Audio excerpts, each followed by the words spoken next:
이 누가복음은 분명한 그 대상이 있습니다. 바로 데오빌로라 하는 예수님을 알고 있고 또 믿고 있던 그 한 사람의 그 믿음을 확실하게 하기 위함이었다라고 이 누가는 이야기합니다.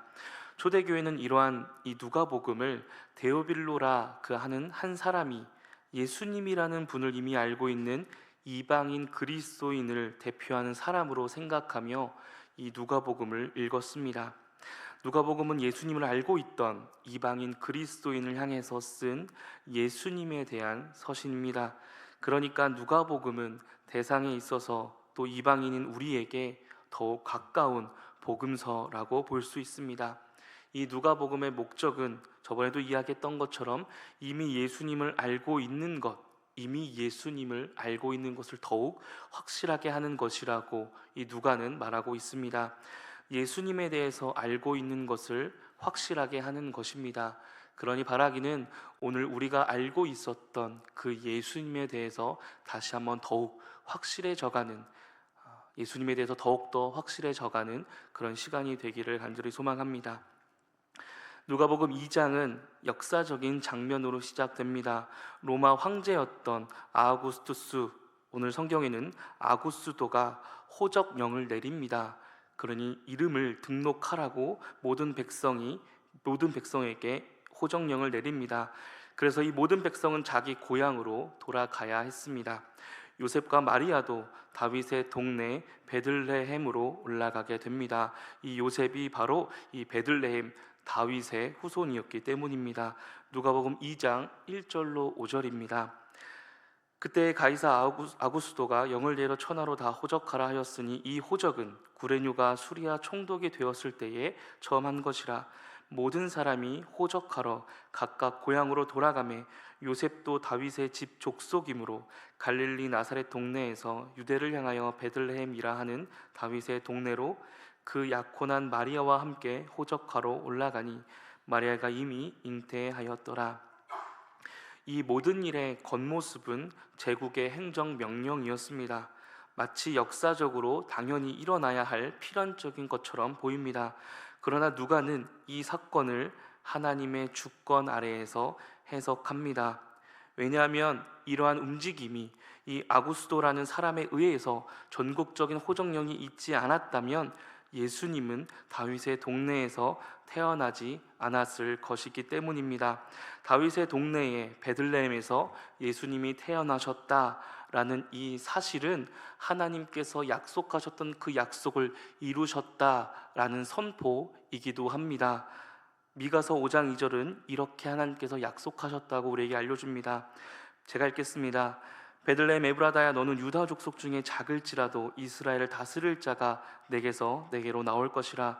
그의 근본은 상고의 영원에 있느니라.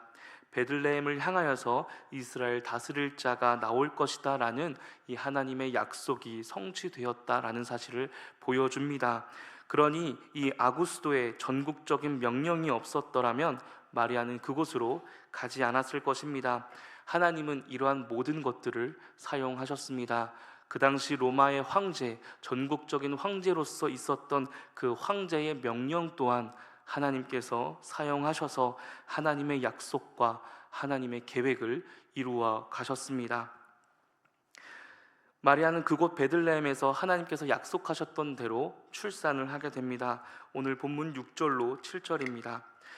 거기 있을 그때에 해산할 날이 차서 첫 아들을 낳아 강보로 싸서 구유에 누웠으니 이는 여관에 있을 곳이 없음이러라. 예수님께서 어디에 태어나셨습니까? 바로 구유라는 곳에서 태어나셨습니다. 이 구유는 짐승의 밥그릇, 그러니까 여물을 먹이는 통처럼 사용되었던 그런 통입니다. 예수님께서는 그 구유라는 곳에서 태어나셨습니다. 그런데 조금 이상하지 않습니까? 하나님께서는 황제도 또 나라도 사용하셔서 하나님께서 원하셨던 방법과 계획을 이루어 가시는 놀라운 능력과 주권을 가진 분이십니다. 그런데 그런 하나님께서 이 아이가 태어날 객실 하나 마련하지 않으셨다는 사실이 놀랍지 않으십니까? 우리는 이렇게 구유에 태어난 아기 예수님을 향해서 낮아지신 하나님을 바라보며 슬픔의 시선으로 이 구유를 바라보기도 합니다. 그러나 예수님께서 이 구유에 태어난 사건은 어쩔 수 없이 구유라는 곳에서 태어날 수밖에 없었다라는 안타까운 사건은 아닙니다. 가축의 먹이를 주는 통에 불쌍한 모습으로 태어났기에 슬픔의 시선으로만 바라보아야 하는 그런 슬픈 장면도 아닙니다. 왜냐하면 예수님께서는 또 하나님께서는 어쩔 수 없이 구유에 태어나신 것도 아니며 또 태어나게 하신 것도 아니며 슬픔의 시선으로 그 구유를 바라보라고 말씀하지도 않으셨기 때문입니다. 오히려 오늘 본문은 온 세상의 주관자이신 하나님께서 주도적으로 이 구유를 선택했다고 오늘 본문은 말하고 있습니다. 황제도 또 나라도 사용하신 하나님께서 어쩔 수 없이 그 구유를 사용할 수밖에 없었다가 아니라 그 황제도 사용하셨고 그 나라도 사용하신 하나님께서 그 모든 것들 중에 구유를 선택하셨다라는 사실을 기억하셨으면 좋겠습니다. 이것은 슬픔의 사건도 아니고 이것은 안타까운 사건도 아니라 하나님께서 선택하신 것입니다.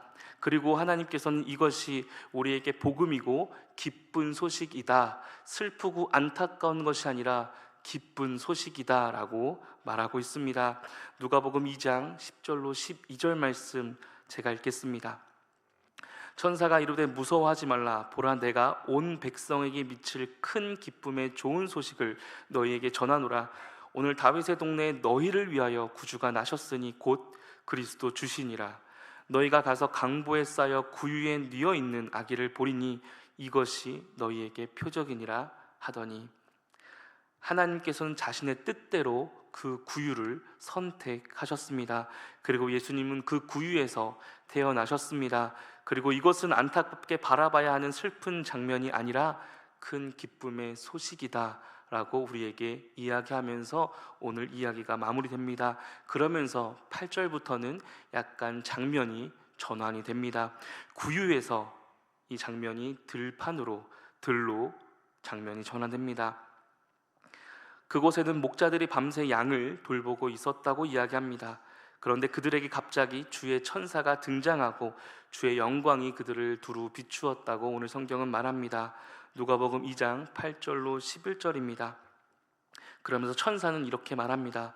그 지역의 목자들이 밤에 밖에서 자기 양떼를 지키더니 주의 사자가 곁에 서고 주의 영광이 그들을 두루 비추매 그게 무서워하는지라. 천사가 이르되 무서워하지 말라. 보라, 내가 온 백성에게 미칠 큰 기쁨의 좋은 소식을 너희에게 전하노라. 오늘 다윗의 동네에 너희를 위하여 구주가 나셨으니 곧 그리스도 주시니라. 무서워하지 말라. 보라, 내가 온 백성에게 미칠 큰 기쁨의 좋은 소식을 너희에게 전하노라. 오늘 다윗의 동네에 너희를 위하여 구주가 나셨으니 곧 그리스도 주시니라. 그러면서 천사가 이어서 말합니다. 너희가 강보에 쌓여 구유에 누인 아기를 보게 될 것이다. 이것이 표적이다. 목자들에게 전혀 예상 밖의 일이 일어나면서 이 8절은 시작됩니다. 주의 사자가 그들 곁에 선 것입니다. 주의 사자가 목자들 곁에 선 것입니다. 그리고 주의 영광이 그들을 두루 비춘다고 오늘 성경은 말합니다. 여기서 이 그들은 목자입니다. 그러니까 주의 사자가 목자들 곁에 서 있고 그 목자들 주변에 주의 영광이 비추고 있는 장면을 오늘 이야기하고 있습니다. 목자들은 그런 상황에 두려워합니다. 그러나 이 주의 사자는 목자들이 무서워할 만한 소식이 아니라 오히려 온 백성에게 미치는 큰 기쁨의 소식을 전달해 줍니다. 구원자가 나타났다. 기름 부음을 받은 자가 나타났다. 그러니까 너희에게 메시아 구원자가 태어났다라는 소식이었습니다. 그런데 그곳이 어디냐면 구유라고 이야기합니다. 오늘 본문 2장 12절에 이렇게 되어 있습니다. 너희가 가서 강보에 쌓여 구유에 뉘어 있는 아기를 보리니 이것이 너희에게 표적이니라 하더니, 목자들 곁에 서 있던 주의 사자는 이러한 표적을 말하며 찬양하며 하늘로 높이 올라갑니다. 오늘 읽었던 본문 13절로 14절 이렇게 기록합니다. 호련히 수많은 천군이 그 천사와 함께 하나님을 찬송하여 이르되 지극히 높은 곳에서는 하나님께 영광이요 땅에서는 하나님이 기뻐하신 사람들 중에 평화로다 하니라. 지극히 높은 곳에서는 하나님께 영광이요 땅에서는 하나님이 기뻐하신 사람들 중에 평화로다. 성탄절이 되면 자주 암송하고 발표하고, 특별히 우리 아이들이 말씀을 암송하며 발표하는 그런 유명한 말씀 구절입니다. 그런데 한번 질문해 보았으면 좋겠습니다. 지극히 높은 곳에서는 하나님께 영광이 도대체 무엇입니까?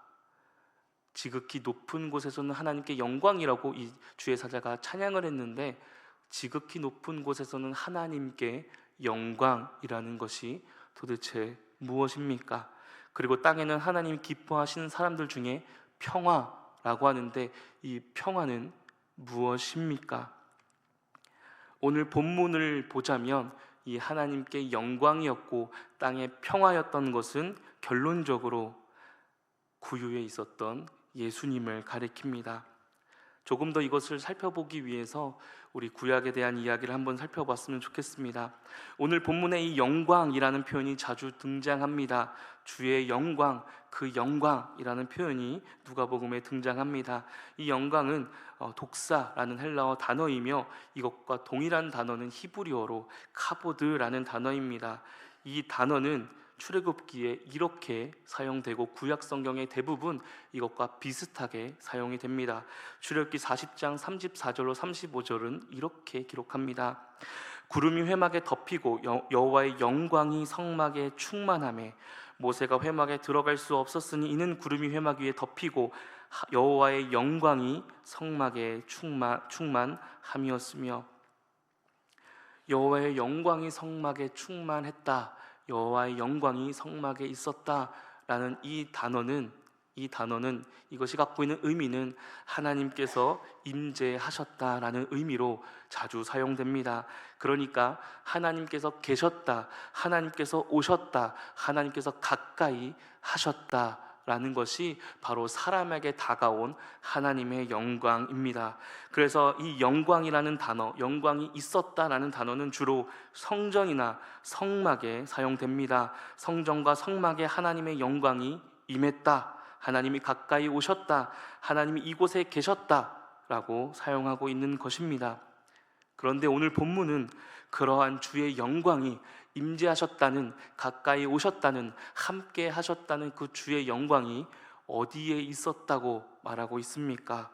누가복음 2장 9절입니다. 함께 읽어보도록 하겠습니다. 함께 읽겠습니다. 시작.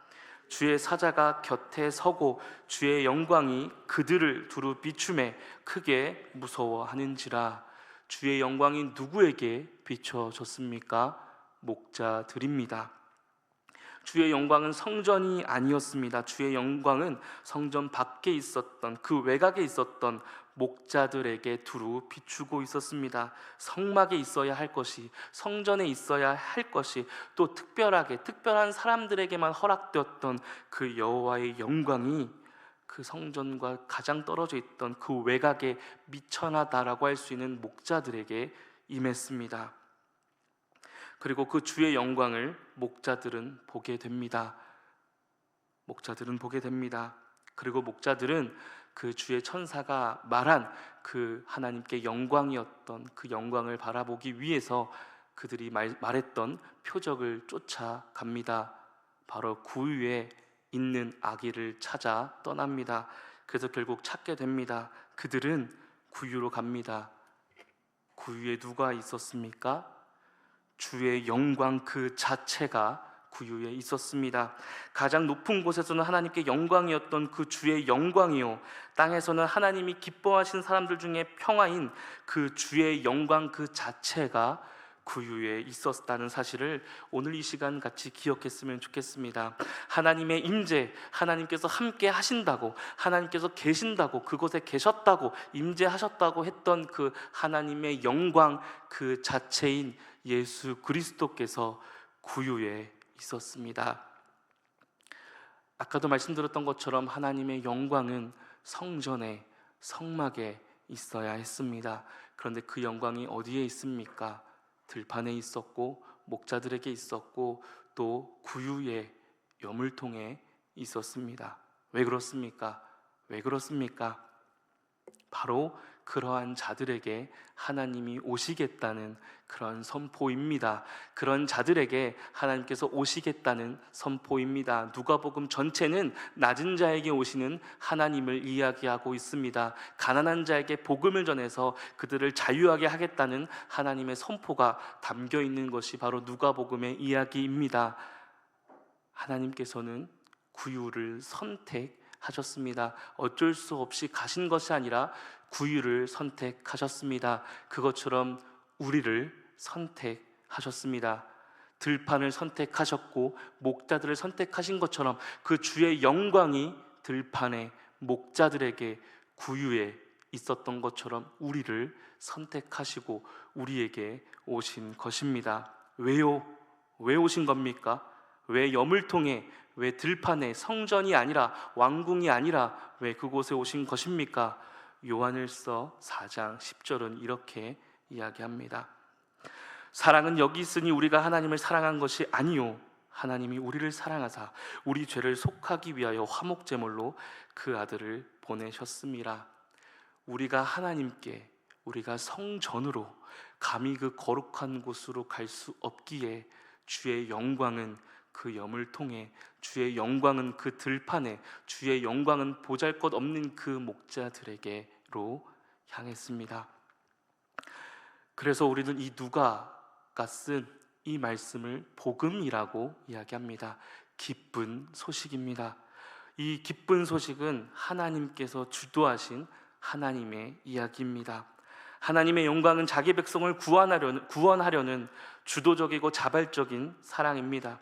그리고 바로 그것을 우리는 은혜라고 부릅니다. 은혜란 받을 자격이 없는 자에게 베푸시는 하나님의 능력입니다. 이 은혜는 우리의 자격과 우리의 준비가 아니라 오직 하나님의 성품에서 비롯된 것입니다. 누가복음 2장은 하나님의 영광이 구유와 들판에 임했다는 사건을 통해서 하나님께서 죄인을 구원하시기 위해 이 땅에 시작을 하셨다, 그 구원을 시작하셨다라는 선포를 우리 가운데 하고 있습니다. 그래서 주의 영광 그 자체이시고 우리의 평화이신 구유에 있는 그 아기는 지극히 높은 곳에서 하나님께 영광이 되고 땅에 있는 하나님이 기뻐하신 자들 중에 있는 우리 모두에게 평화가 됩니다. 그럼 여기서 하나님이 기뻐하신 자들은 누구입니까?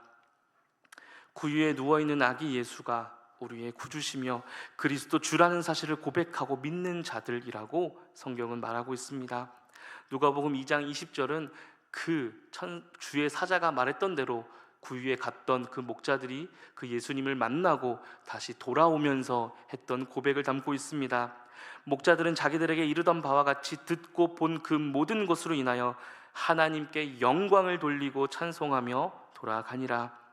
들판에 있었던 목자입니다. 그 누구도 거들떠 보지 않았던 목자입니다. 어떠한 자격도 없는 자들이 아기 예수를 보고는 감히 하나님께 영광을 돌리며 찬송을 하게 됩니다.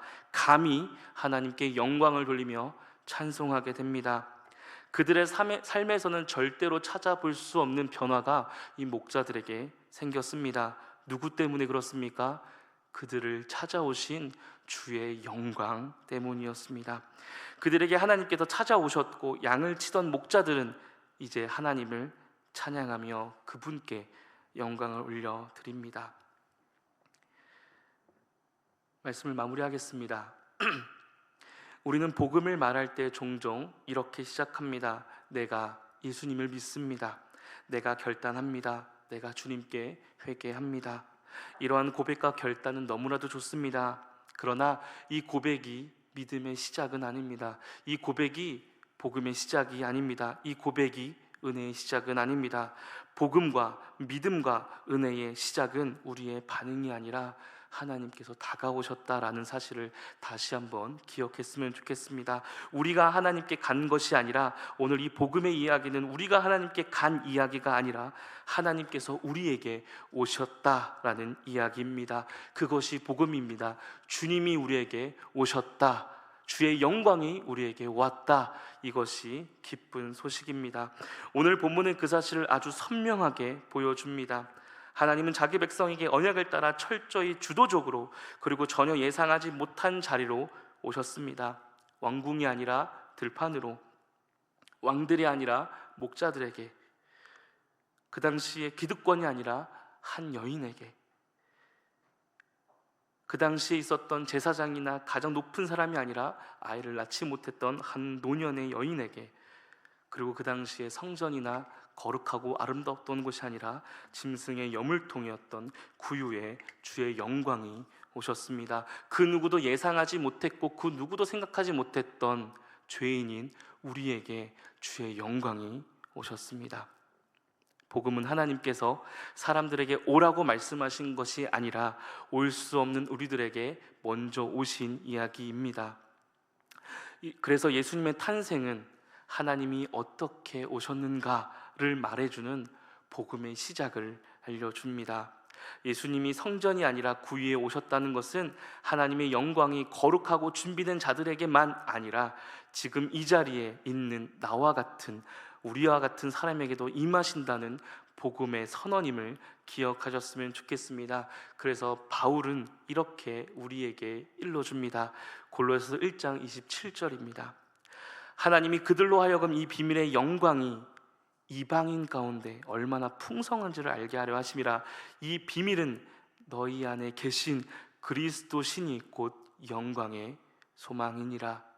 주의 영광이 들판의 목자들에게 구유에 임했던 것처럼 이제는 이방인이었던 우리들 안에 그리스도의 영광이 임했다라고 말합니다. 혹시 나는 외곽에 있었던 그런 들판에 있었던 목자와 같이 미천한 존재라고 생각하십니까? 혹은 지저분하고 구유 같은 자리에 허덕일 때가 있으십니까?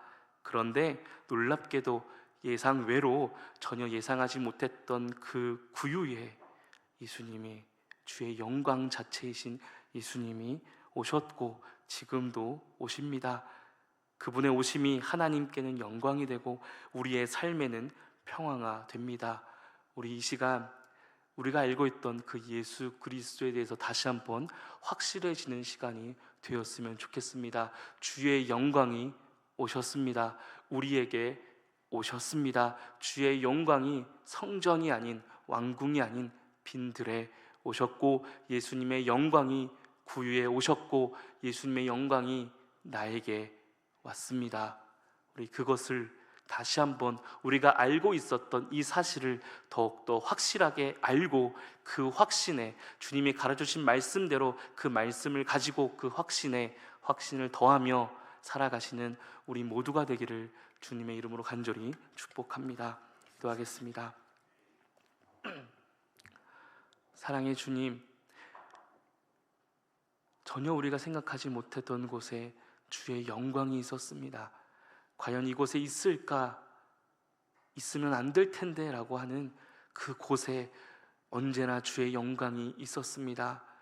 과연 우리 삶에 계실까 하는 우리 삶에도 주의 영광이 있음을 다시 한번 기억합니다. 하나님, 우리가 이미 알고 있었다면 다시금 그 알고 있었던 것을 확실하게 하는 시간이 되게 하여 주시고, 이 믿음을 가지고 다시금 우리의 삶을 살아갈 때에 우리 삶 어디에든 우리와 함께 하시는 그 주님을 간절히 바라보며 또 그 주님을 강하게 붙잡으며 우리의 삶을 살아가는, 또 살아내는 우리 모두가 될 수 있도록, 그 복음을 붙잡으며 살아갈 수 있는 우리 모두가 될 수 있도록 인도하여 주시옵소서. 감사하며 예수님의 이름으로 기도드립니다.